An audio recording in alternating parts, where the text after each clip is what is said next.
The next step is to become the CEO. That is the aspiration as of now. Okay. And are you on the path for that? Yeah, I'm on the path. Okay. So recently I had a change of job, so around a month back, and my role is similar to a deputy CEO types as of now. Very, very, very, very good. So, what do you want to do for the next 20 years? So the idea is to become a CEO and run a firm which is more of a wealth management type of firm. That Like is the you want objective. your own firm? No, I am okay with both, either my own firm or maybe run a firm. Run a firm? Yeah. And do you, in your company, do you get any like equity or anything? Or Yeah, ESOPs you get. You get ESOPs. And how much roughly would they be worth for you right now if you become a CEO? More than 10 crores, less than 10 crores? More than that. More than 10 crores, okay. So what do you want to do? Like, I mean, okay, this is achieved. You've achieved this by yourself. Correct. You will, maybe some acceleration will happen, but what else you want? So the other thing is I am keen on my own investments actually, so which is also a big part of my portfolio. Okay. So that I want to accelerate. So that is another thing which I got. But that you already know how to do. Yeah. The only thing is I don't spend much time on it. But if I spend more time on it, I think I can accelerate there also. Okay. And what is your primary motivation for doing big? So one is wealth creation is a thing, and I have some philanthropy plans which I want to pursue. Okay. And when you say wealth creation, how much is like, what will give you 100 crores, 1,000 crores? What will give you like, Abhi, this is, or is it is it like seeing it grow year on year? Yeah, seeing it grow year on year. And how much do you want it to grow year on year? So the number is very large. It's okay. In terms of number, maybe 1,000 plus. 1,000%. Like you want a 10x growth every year. Yeah. Okay.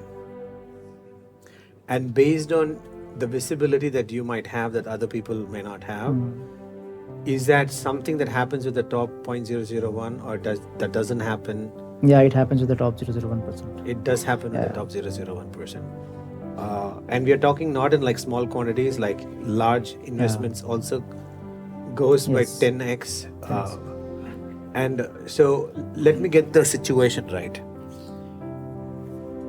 To the virtue of the work that you are in, the position you are in, and the data you have, you know with absolute empirical proof that there is a very few percentage of people who are able to 10 times grow their wealth year on year. Correct. And also you have access to the knowledge of how they are able to do it. Correct. More of knowledge rather than data. More of knowledge than data. What do you mean? So it is not about you using the firm's knowledge for your own personal benefit. It is because of your own understanding of the markets you do that. And I have got empirically advanced in terms of my own picking abilities actually.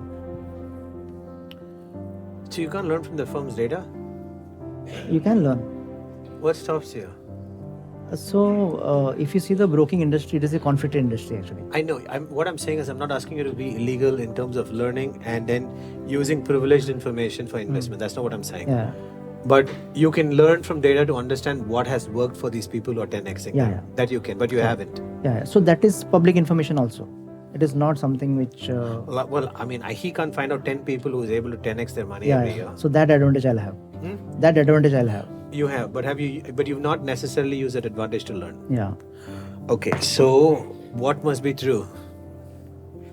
Maybe you don't need the money. So the thing is, when I start working, I focus less on my investments actually. You'll focus less on your investments. Yeah. So the money is So not a priority. after Very that, good. So when you work, what's your motivation? So it is to do something which will be win-win for the customer and the firm. Very good. Very, very, very good. Very good. Yeah. Now, when you have a lot of money, what will you do with it? Philanthropy, you said. Yeah. And why do you want to do philanthropy? So maybe because of my own childhood background. So that could be a story behind it. Tell me more. So maybe education is one thing which I am very focused on, and I do some work with a group in WADA. So maybe I did my MBA with my credit cards. So I used to swipe credit card every month, every 6 months to pay the fees.